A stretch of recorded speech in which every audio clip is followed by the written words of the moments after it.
Hello, everyone. This is Hannah Kavanagh speaking, and welcome to yet another amazing episode of CUNY Uncut, the student-led CUNY podcast where we talk about anything and everything, uncensored, unedited, and uncut. Today, I'm here with two amazing guests to talk about this incredible CUNY-led initiative called Strategy for Black Lives. But before we get into the details of that, first, I'd like to introduce you, to our amazing guests. So the first guest that I'm going to be introducing today is currently the comms director for Senator Julia Salazar, who's a Democratic Socialist. Love to see it. He was also the former USS chairperson and the former student trustee at the CUNY Board of Trustees.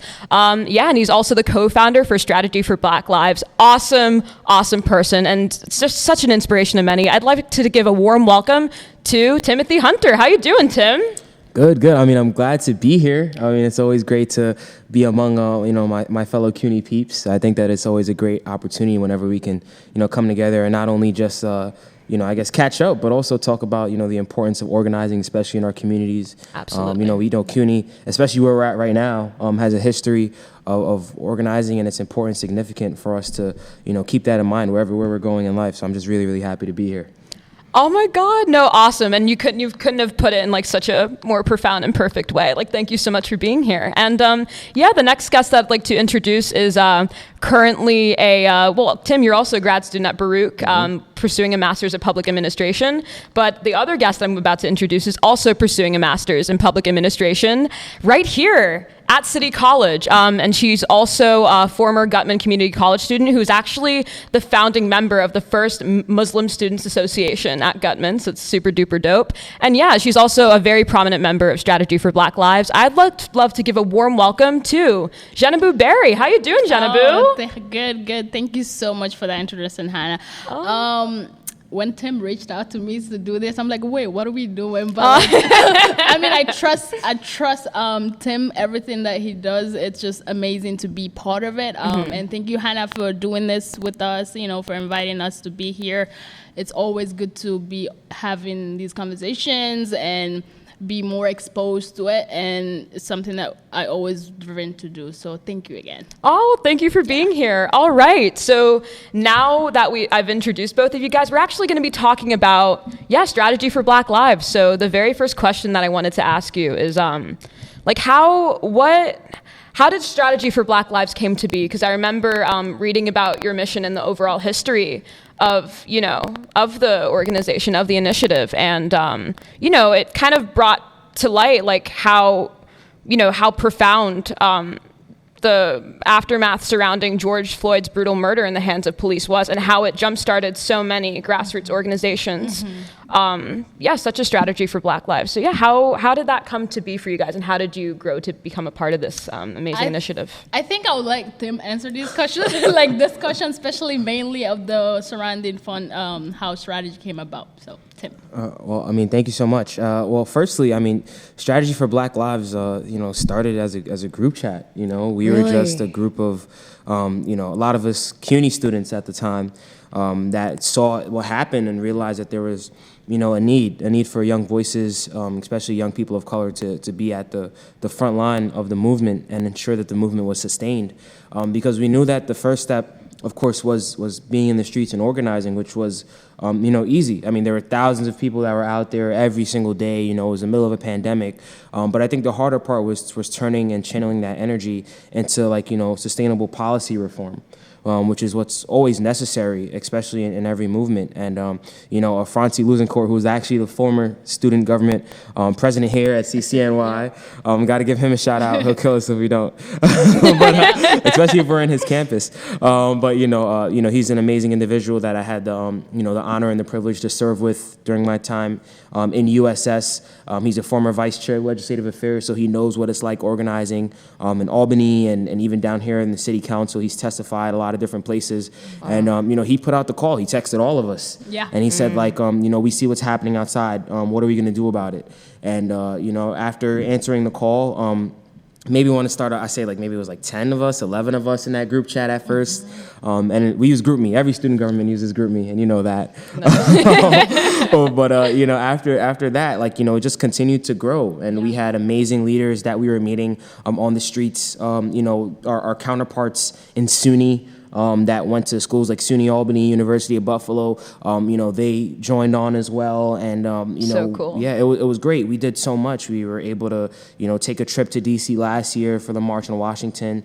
We were able to go to Louisiana as well and do a lot of work with a lot of groups that are out there, and I think that a lot of it is just continuing to create that sustainable reform. But now we have a new leadership team, which Djenabou is a part of. Yay! And I'd love to kind of hear her take as to what she thinks the future of SFBL looks like now, I guess, moving forward. Yeah. I feel like you grasped everything since the beginning. How this thing came about, it's just like I saw Francie reached, he posted on his Instagram right after when we first, how the pandemic, everybody was moving home, like, oh, let's go home, we're closing the schools. And then boom, George Floyd happened. And he posted it on his Instagram. I was like, oh, if anyone want to be involved, reach me out and reach out to me, which I did. I was like, sign me up, whatever you guys doing. And then I joined the group from there on. And ever since then, I have met, that's how I met Tim. And I've known him before, but that's how I truly got to know him even better. So strategy, it's moving. I think we're a bunch of, every single one of us is our students working, who knows what they're doing, who have been in position of leadership, which is why strategy is still going where it's going. Right now we're trying to restructure our team. We're trying to figure out how can we move forward. How the movement, the protest has moved out a little bit. Now a lot of people are outside now. So what can we do to still continue with the movement, with our message? That's the restructure we are having right now, which is still going to be a couple months or so before we fully set up on that.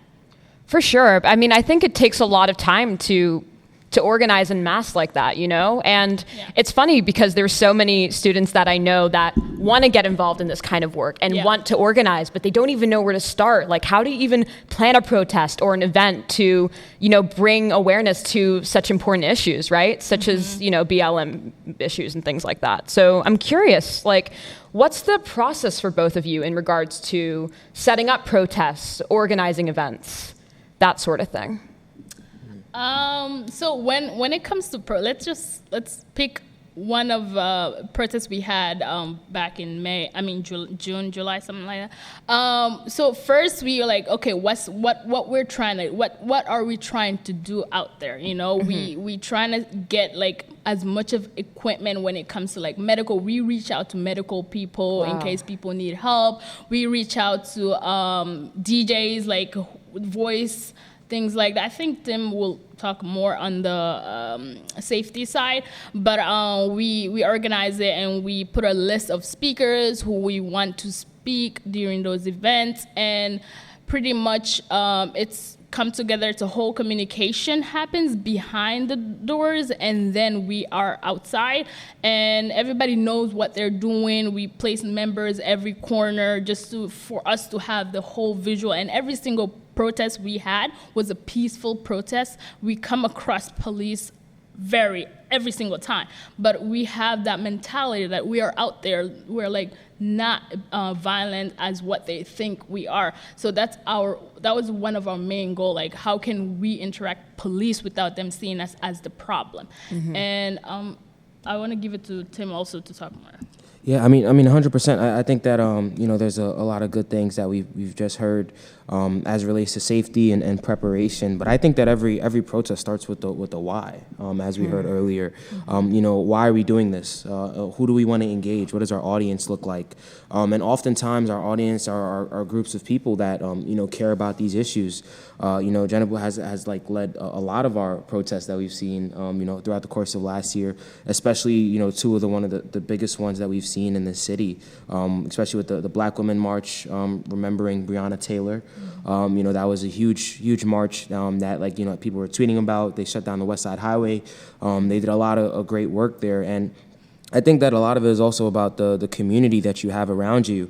We had the opportunity to work with so many great groups like Warriors in the Garden. We were able to work with. We were able to also work with no name groups, a lot of other groups that we've been able to kind of like just network with and build ties that I hope last forever. I think that in this organizing space we want to have as many allies as possible. And as it relates to safety, this work isn't easy as it relates to organizing. It can also be very mentally taxing. So even after the protests, we try our best to make sure we create safe spaces to try to figure out ways that we can improve safety, ways that we can kind of improve getting our message across. And since we have student government experience, sometimes we wouldn't have just a march with hundreds of people. Sometimes it could be a press conference in front of Times Square, where one of our friends almost got run over by some Trump supporters. So we held a press conference there that was that got a lot of press and a lot of media attention, and was actually, I think, featured on CNN as well. Yeah. Wow. So I think that it's all about the strategy that you kind of take and the approach that you take. And I'm grateful that I'm able to serve with so many great leaders and have people that are always thinking ahead and always thinking about how we can kind of keep each other safe, because at the end of the day, we keep us safe. There's a lot of groups out there and a lot of factions that don't want to see us succeed, but we're going to prove them wrong. For sure, and it seems like you already have. Yeah. I mean, considering it's interesting. I was looking at a strategy for Black Lives and just kind of the overall mission, and the way that you broke it down was just brilliant into 4 basic parts, right? Education, healthcare, housing, and criminal justice. So I'm just curious, how, because those are pretty broad, those are big goals to kind of pursue, right? But it's great that you're pursuing that head on. But how have you been going about kind of touching upon those 4 touchstones within your mission? You want me to go? Yeah, I think that there's important thing to know here. I think all organizing starts local. And all of us started off in local organizing, whether it was in student government or any other means like that. But one thing I guess I'll say is we started trying to encourage young people to get involved in their community boards. We had a whole initiative kind of giving out deadlines and help people apply to get involved with that. And I think that's definitely one of the first steps. Just making sure we're engaging the youth. I think that's one of the most important ones. Yeah. That's definitely one of the core base. But we also spoke about how can we get more involved in schools. These are starting from get back to school drive or or being actually in class speaking with these students. That's an option that we are looking up, especially with COVID. Also, we're trying to see what are the safest way to be involved and communicate, reach out to the schools. For sure. It's so important, especially because I've noticed so many people place a strong emphasis on federal government, right? On the macro level. And granted, that's important, but local government is arguably even more important, because the person that you vote for, the decisions that you make civically can have a direct impact on a multitude of things within cities, and especially in New York City, where we live. With this mayoral primary, for example, I mean, the way that we went about that, and considering the primaries and everything, it definitely highlighted the importance of local engagement. But I was going to ask you both as well. Is there any issues that you've encountered in regards to organizing? What are some obstacles that you've faced along the way in regards to further developing strategy for Black Lives and the overall mission? And how did you navigate those obstacles? All good. No. I mean, look, you got this. No, I'm really kind of thinking, because I would say obstacle-wise could be scheduling. Oh my God. Yeah. Yeah. Right now like I said, we are students. We have full-time jobs. So we're very kind of busy outside of this organization, and we're thinking of being nonprofit, 501c, 501. We don't even know which one, so that's something that we have to decide ourselves. So I would say it's scheduling, definitely, but ways we tackle that is communication. Always we communicate in our groups. the people who couldn't make it, we fill them out whenever we are able to. Some group who are able to meet up, that's something we brief them on whatever we spoke about. So yeah. Cool. I mean, yeah, because I was thinking about it a lot in regards to, because I'm sure scheduling, I'm sure that is a big part of it. I even noticed, even with like I've noticed it with T for 3 and with my other podcasts that I've had before, even with micro projects, it's a big deal, let alone like organizing a whole movement. I mean, I'm sure it must be super challenging. Another thing I think about as well, especially with like active student activists that are constantly on the ground, like constantly working to advocate on behalf of BLM and beyond, right? I'm sure that there must be a lot of fatigue that comes with that. And a lot of overwhelm. And I'm curious as to, I'm wondering if you have both felt that way at some point when working on strategy for Black Lives, and if so, how did you both go about, how did you navigate those feelings? Because I'm sure it must be a lot, Yeah, I mean, I think we something that we kind of mentioned earlier, like there's a mental toll that does come with organizing, because, it's not just like a, because of the issue being so like, I don't want to use the word crazy, but I'll use the word devastating. A lot of the issues that we organize around are devastating. And, especially when you're looking at, like, historically, things that we've taken to the streets for, we're talking about, like, Trayvon Martin. We're talking about teenagers being, shot and killed. Yeah. We're talking about, people dying at the hands of police. And even now, when we're talking about, some things that people aren't like, mass mobilizing around, but maybe we should, the high amount of people that are dying on Rikers Island in police custody without even getting a fair trial. I think that there's so many issues that we could tackle, but we all know that it's impossible for us to tackle them, all alone and all at the same time. So we need to have those coalitions, and I think that now is the time where we start thinking about what unity looks like in activist spaces, start trying to figure out where we can focus on issues that we're all aligned on, and more like calling in instead of calling out, because there tends to be a tendency of that. And this isn't just in the young activist spaces like the one that Strategy for Black Lives is a part of, but this has happened historically. Yeah. If you look in the history of any movement, even the movements that happened right here on this campus, to bring back historical programs and to ensure that students had access to open enrollment. I'm pretty sure there are a lot of disagreements about what that should look like and how those things should be, how we should organize around those things. But I think it's important that we determine an end goal and work backwards. Which is something I think Strategy for Black Lives does a great job of doing. We set that mission statement out in advance. So we know that no matter what happens, this is going to be the goal of the organization, and everything that we're going to do is going to at least fall under, one of those, 4 focus areas, or at least, we continue to keep strategizing for Black lives, which is what, at the end of the day, we want to do long term, and hopefully for the rest of our lives.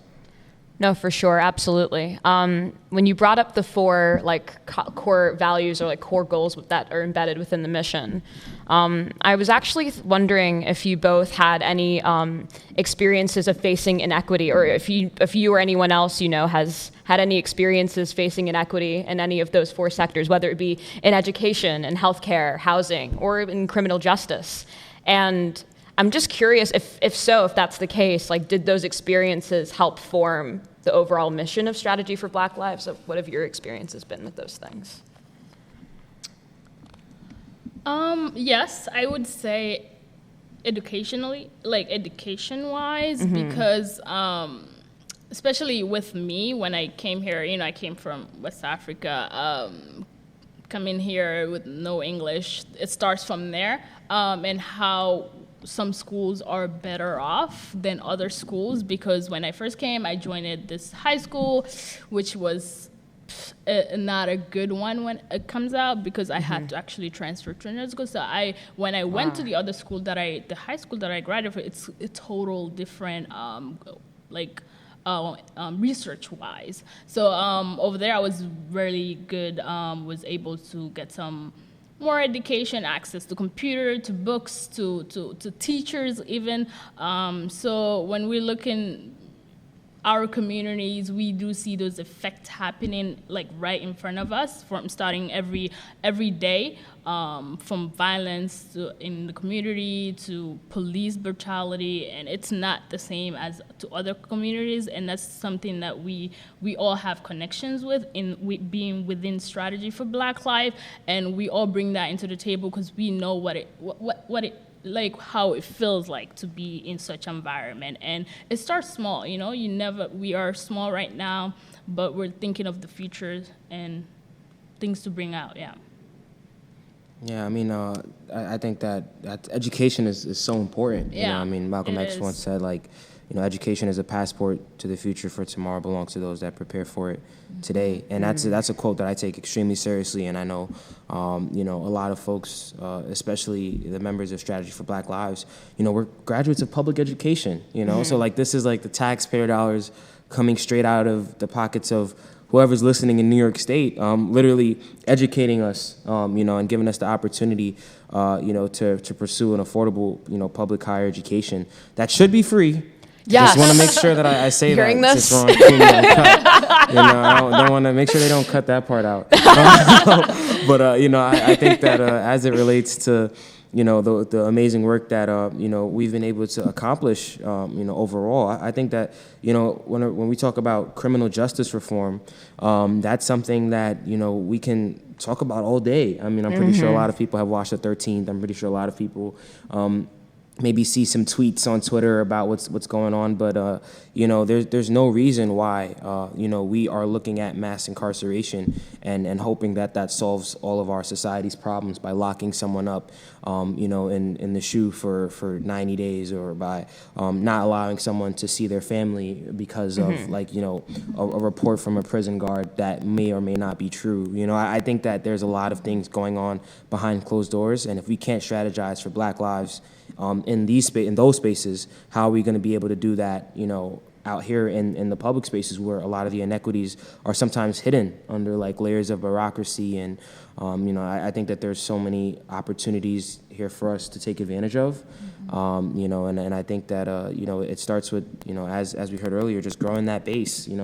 We started off with maybe 10 people in a group chat, and now we're at 50. That's amazing. So I mean, like, hopefully that we see that continue to grow. We started off with maybe 5 followers, and now we have 8,000, so we've been able to soon we're going to catch up to CUNY, maybe have more followers. Just teasing. I gotta but we'll see what happens.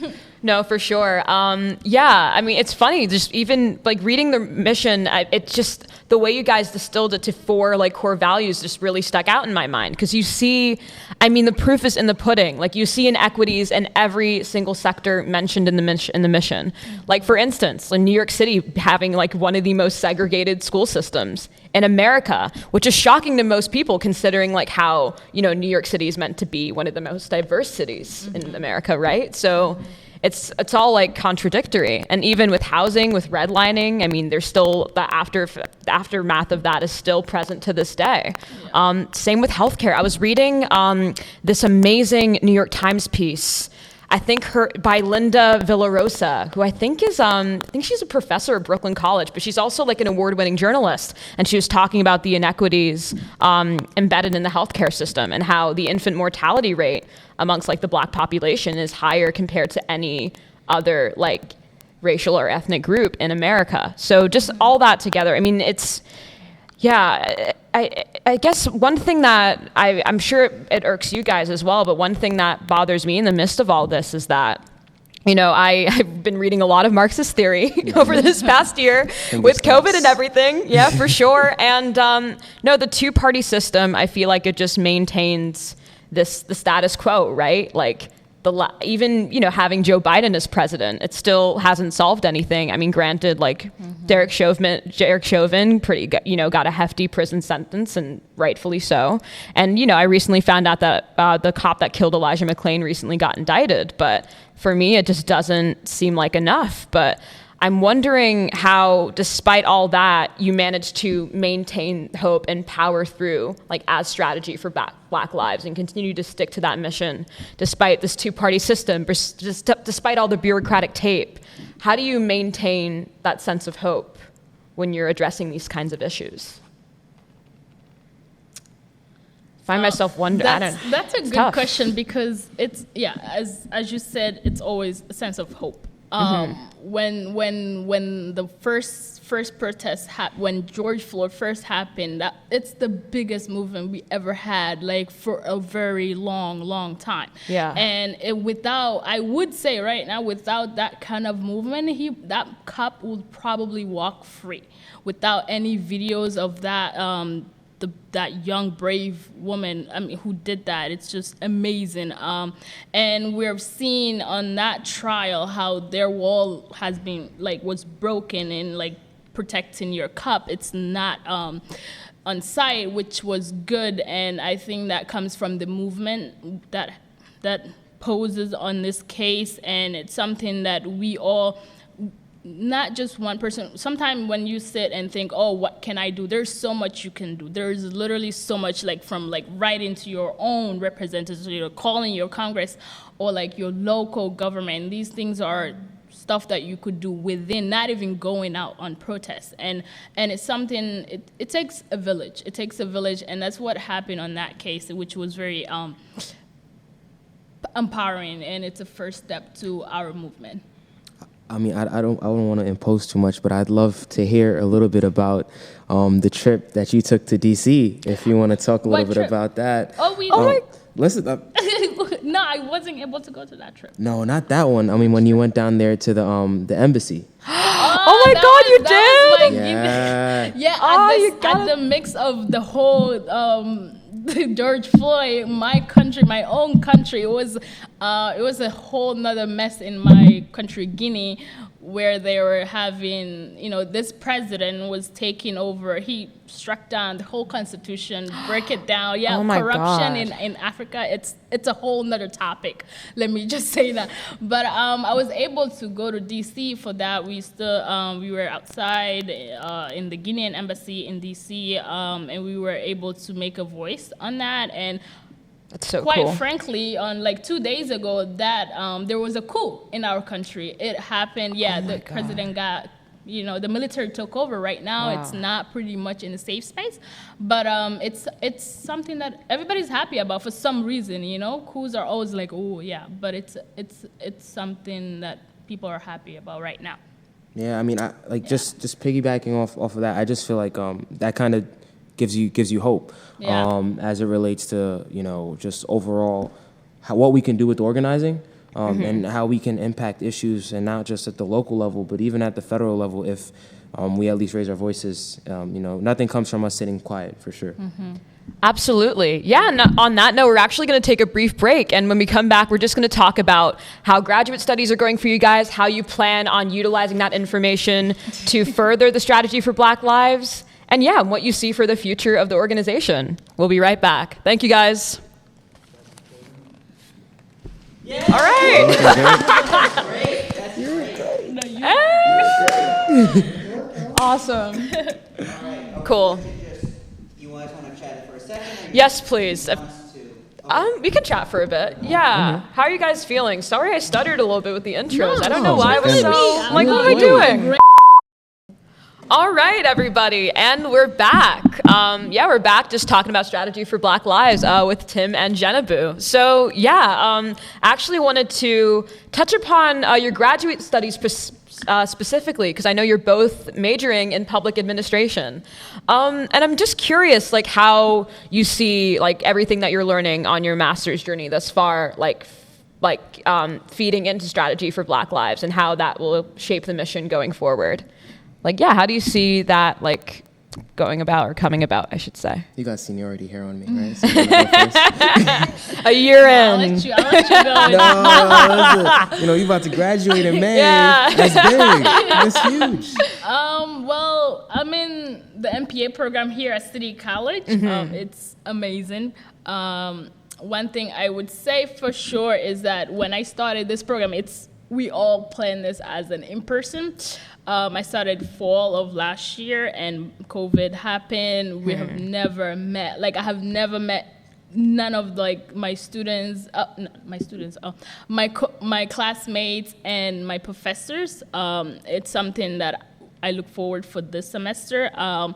One more semester, which is next spring. It's something, that walk, I can't wait for it, but it's a great journey. I always, told myself I would get a master's degree. It's the win, but I was so on the right space that the minute I finished my bachelor, I jumped right into it. And I'm so, with the master's, what we could, with that, you could work in local government, in your own thing for nonprofit or the federal government. So right now, I'm just viewing my options, but I haven't really set that up. Cool, though. I mean, it's great to keep your options open as well. It's great that there's so many different avenues you can go down. Yeah. Yeah, it's the beauty of it, for sure. Yeah, what about you, Tim? I mean, grad school. Listen, y'all, if you're listening and you think about grad school, just do it. Just close your eyes and just jump into it. I mean, I think that there's like sometimes a fear of like pursuing further graduate level education, but I think a lot of it is just getting over that mental block, and understanding that you're applying to the best university in the world. So you you got this. But even though I'm not at CCNY, I'm at Baruch. I think that the MPA, getting an MPA, I think has just been a eye-opening experience for me, just overall. And I think anyone that's in organizing should consider. I know everybody wants to go to law school, but I think that everybody wants to go to get their MBA and be business and cool, you could do my taxes, I'm down. But I think that the MPA program that we have here in CUNY definitely places a lens on organizing, and I think issues that impact urban cities like New York. And I think that focus is necessary because a lot of us want to continue to stay here and continue to change, New York City for the better. A lot of us are either first generation college students, or some of us are immigrants. Some of us are the children. The majority of us are immigrants or children of immigrants. And I think that it's important to note that. And as we kind of look at what that looks like for strategy for Black lives, I think it's just continuing to pursue graduate level education. Now, all of us don't go to CUNY though. There's some members of Strategy for Black Lives that have graduated from CUNY and now go to NYU. I think 3 of us are in NYU right now. Some other folks are not getting MPAs, but we have 2 med school students. Yes. One of which, nice. Yes. Listen. Both of them from All City majors College. represented. Yeah. I think that I went to Cool. the better of the 2 cities. But, they're not ready for that conversation.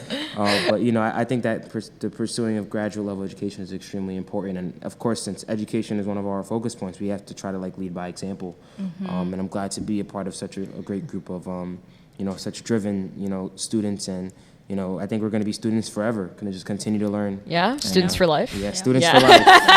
There you know. No, it's great. I think that's one of the things I try not to take for granted when it comes to CUNY education, is that everything that we're learning is going to be applicable to us at some point. And a lot of what we're learning, they are transferable skills that fare well, especially in regards to organizing and advocacy. So I guess it's great to kind of bring that into the conversation as well and kind of tap into that a wee bit. Another thing I thought of as well, I mean, I'm sure throughout this past year, building up Strategy for Black Lives and organizing en masse, I'm sure you've learned a lot about yourselves throughout the process and not only how you view the issues, but also beyond. But I'm just wondering, throughout this past year, working with Strategy for Black Lives, what have you learned about yourselves throughout this entire process? How do you think you've changed or grown for the better since you started Strategy for Black Lives? Take all the time you need. This is a really deep question. With the tough questions, I the deep know. questions today. I'm like, out here Take all the time you need. cold sweat just now. I'm like, what did I learn? I'm sorry. It's okay. These questions really get you thinking. You want to go, Tim? No, I'm still thinking. You got it. Listen, if you got it, No. take it away. Well, I'm still learning about myself right now. Yeah. At this very moment, and every experience I have been on has been a great experience, whether it's turned out to be bad or whether it turned out to be good. It's a way of learning. And throughout this whole movement, I felt like we created a family, a different side that you could never, find perhaps in a classroom or perhaps at a workplace. Being in this kind of environment where you guys are so passionate about the same issues, you guys, whenever it comes to when it's leading the protest or talking about it behind the scene, it's something that everybody are willing to leave their personal lives to some extent and join the movement. That's something that's very beautiful. And I've learned that, sometimes it's not all about you. Sometimes it's also, come together, get out of your comfort zone, meet these people, learn about them, create something big, and, continue. I 100% agree. And it's not because I couldn't think of something, but I just do 100% agree. And For sure. I think that the biggest takeaway is like the only L that we take is learning. At the end of the day, we don't take any L's. We never lost. Yes. We just gotta just strategize a little bit more and come back to the drawing board. And I think that that camaraderie is something that I'm pretty sure I'll never find anywhere else again in my life. And I think that, knowing that there's people that you can go out on the street with and know that you trust them with your life. And, we used to have spreadsheets, everybody's birthdays, everybody's. Oh, that's so cute. I love that. Numbers. Because, the danger is real. You'll be at a Yeah. protest and then we've had members of our team, get arrested for nothing. And at the same time, we're there at 9 o'clock at night, 10 o'clock at night, waiting for them to get out of bookings, because that's just the type of family that we were able to cultivate here. We don't ever want to see anybody get arrested or have to go through that. But I think that it's important for us to realize that there's history here in organizing and historical significance, and what we want to accomplish is not going to be just given to us. We're going to have to go in there and take it for ourselves, and I think that's two of the biggest things that I've learned. For sure. And especially considering how one of the core values of America, unfortunately, is individualism, right? And I think it's super important during times like this, especially now too. It's important to emphasize the importance of community and having a collective voice, because I don't know, the collective voice is it's just stronger. The more people that are behind an issue, the stronger it becomes. Yeah. So it's that's an important part of it for sure. It got me thinking when you're talking about, members of Strategy for Black Lives, getting arrested during peaceful protests. Have either of you ever experienced anything like that personally, or how, and how, if you want, if you can tell me more about that, if you feel comfortable, of course. Me personally, no, and Tim either. Yeah, but others has been arrested. We have at least 3 or 2. Wow. Who got arrested, and I'm not gonna mention the name because I'm not sure if the person is comfortable with. Right. But it was a trauma. That's all I'm gonna say. Being I'm sitting sure. in a locked cell, you're what am I doing for some extent? And it was so good that we came up with the spreadsheet. We were able to have all our members fill out their full name, their government name, their birthdays, That's good. emergency contact. That's something we still have on paper. And one of our members, some of them, their cases has been dismissed, which is amazing, because that not only, with that on your plate, you might not qualify for some loans, for some, work, even you can get a job or some type of financial aids, and that's something troubling to think about, especially if you're a student, and that's always it's a trauma. It was a horrible trauma for them. Yeah, I mean, Sure. it's definitely a traumatic experience. It's I guess even just seeing your friends, and I mean, like we said, it's family. Yeah. So seeing that happen to your family members, and I mean, and I come from a neighborhood that's not the best, and sometimes you see that often, and seeing it for no reason at all is sometimes even worse, because that these are good people that wouldn't hurt a fly, and you're but they're being treated like, you know, I mean, I wouldn't even say animals, because animals don't even deserve that level of treatment. Like, we're talking, you know, slamming people against cars, like kneeling on people's necks. And this is post George Floyd. You know, this is post Eric Garner. This is 2021 that this is happening in.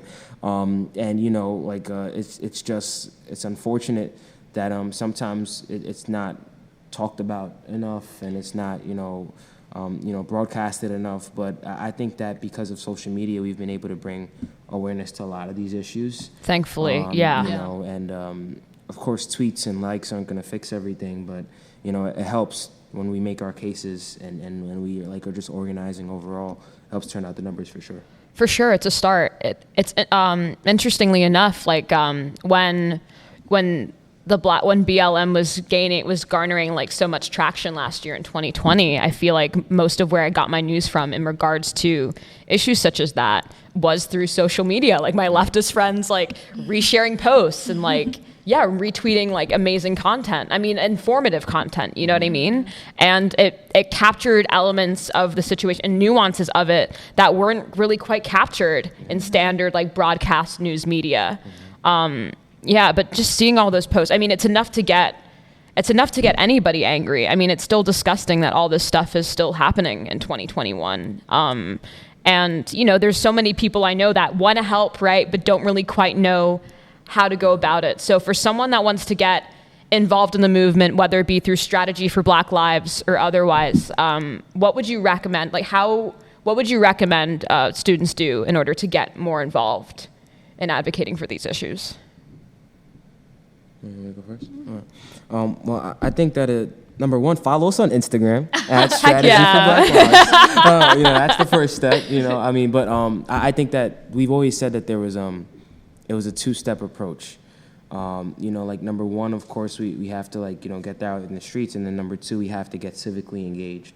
And I think following Strategy for Black Lives, I mean, of course, we want to be able to, you know, like reach a wider audience just overall, because a lot of the information we put out is similar to what you mentioned, right? Like, you know, informing people of what's happening and issues that's happening across the country. We talked about on election day what Joe Biden's election meant for America as a whole. You know, what that meant for criminal justice reform, what that meant for education. Because a lot of people are like, you know, not aware of when they're going to cast their ballots. They're like, oh, I voted for the president 2 years ago, so I don't have to vote again until 2 years from now. But that's not the case. Nope. You know, there's state senators, there's assembly members. A lot of us, like you said, you mentioned the school integration issue. That's something that some of our members focused on with Integrate NYC as well. You know, there's a lot of other opportunities for us to continue to engage folks, but it starts with, you know, you shoot us a follow, you just stay in tune with what's going on, and the opportunities will present itself. No, I think that you put it very well, Tim. I feel like you need to be just exposed to to these things, and also if you see someone who's very, you know, involved into the movement, maybe you could reach out to them. You know, be a follower, be like ask them maybe a mentor or something like that. Like little things matter into being a bigger thing, and as Tim mentioned, it's really important to be out with the elections. It's not just the president election. I want to emphasize that. It's not just that. Like, there's city council, there's local government, there's mayor. It's like, I think we need to focus more on the local government, and that's something people very lack on. And that those are people who directly impact your everyday to-day life.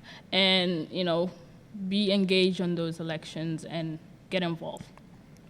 For sure. No, you both made such amazing points. And I guess on that note, like Tim, Djenabou, thank you so much for appearing on CUNY Uncut to talk about Strategy for Black Lives. Like, this was amazing. Thank you so much. Oh, thank you so much for having us, Hannah. It was a great pleasure. Thank you for having us. Free CUNY till it's backwards. Heck yeah. Yes. Free CUNY. All right. So this is CUNY Uncut, the student-led CUNY podcast where we talk about anything and everything. Uncensored, unedited, and uncut. Thank you for tuning in. Bye, y'all.